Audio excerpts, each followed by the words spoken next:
But Mitch McConnell is announcing that he is stepping down from Senate leadership, the longest Senate leader we've seen in American history. He's going to outline maybe a couple of his reasons. As we monitor that, Chip Roy joins us, the Texas Republican congressman, sits on the House Judiciary Committee, House Rules Committee.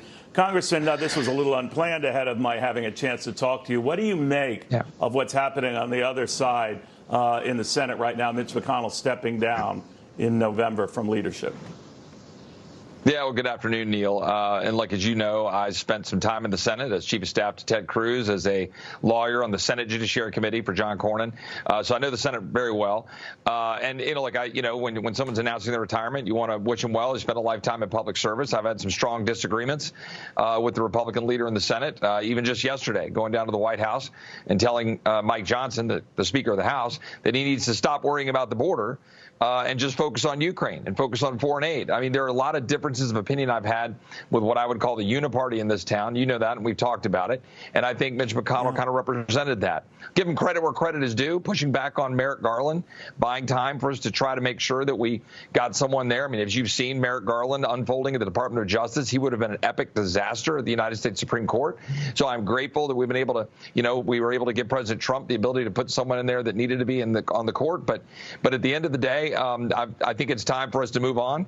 I think we need to be moving on beyond octogenarians who've been screwing up this country for as long as I can remember. You know, Congressman, I do wonder, and you and I have chatted about this many times, it's Donald Trump's party and other Republicans just live in it. And maybe what Mitch McConnell is realizing is that they have, a very, very acrimonious relationship. They were able to patch over things while Donald Trump was president. But it got even more nasty after the former president left office. So I'm just wondering now whether this is a sign of things to come. Others who just don't want to buck that trend or face that potential reality are just going to have to move aside. Now, there are guys like you who did not support the former president. You put your eggs in the Ron DeSantis basket. It didn't work out, but you said you'd work hard and support Donald Trump in that regard. But not everyone is of that spirit. I'm just wondering how you see your party right now.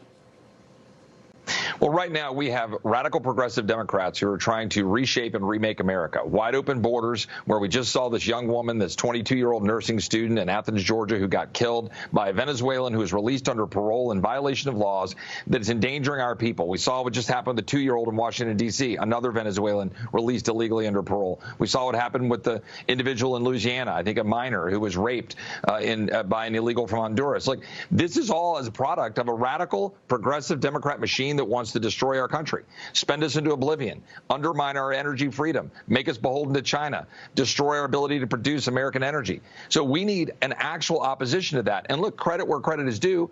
When Donald Trump came to Washington in 2016 or 2017 in January, he came in riding on a horse to take on this town. And the town bit back. Mitch McConnell, with all due respect, is representative of that town, of that established order that, by the way, has yielded $34 trillion in debt. We now have $1 trillion of interest coming up. And look, I've been critical. The former president didn't do a good job on the spending front. $8 trillion of debt piling up after the COVID lockdowns. But the bottom line is the president represented a change to this town, trying to represent hardworking Americans. So that's where we need to be. We need to be focused on that like a laser. It's why I want Mike Johnson to keep pushing back on Mitch McConnell and pushing back on Biden. Let's stand up. Let's stop the spending. Let's pass a CR, trigger the caps that were passed on a bipartisan basis. Let's stand up and defend the border. Don't let the defense industrial complex decide our national security policy because they want to get richer, which is what you're hearing out of the establishment in this town yesterday from both Chuck Schumer and Mitch McConnell. All right, I'm not here to cast aspersions on either party, sir, but your gut, because it's a pretty good one when it comes to what next is happening on Capitol Hill, whether you welcome it or not. Yeah. Are we going to see this government at least partially shut down Friday night? I tend to think not. I tend to think that the way this town works, and I'll probably vote no, is a short-term continuing resolution, into the next couple of weeks to buy time for them to continue to negotiate.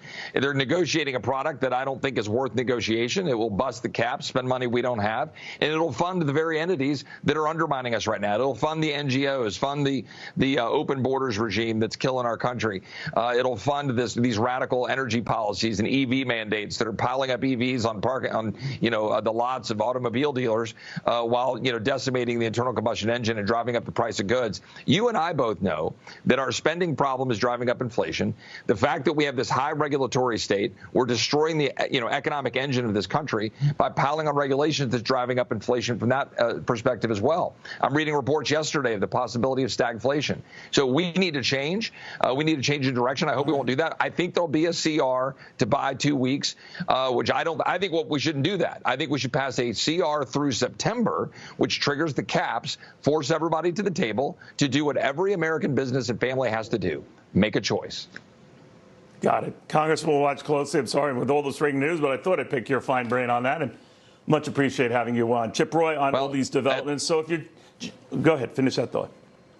Oh, no, thank you. I've got to head back over to the depositions and see what's going on over there. So thanks for having me on.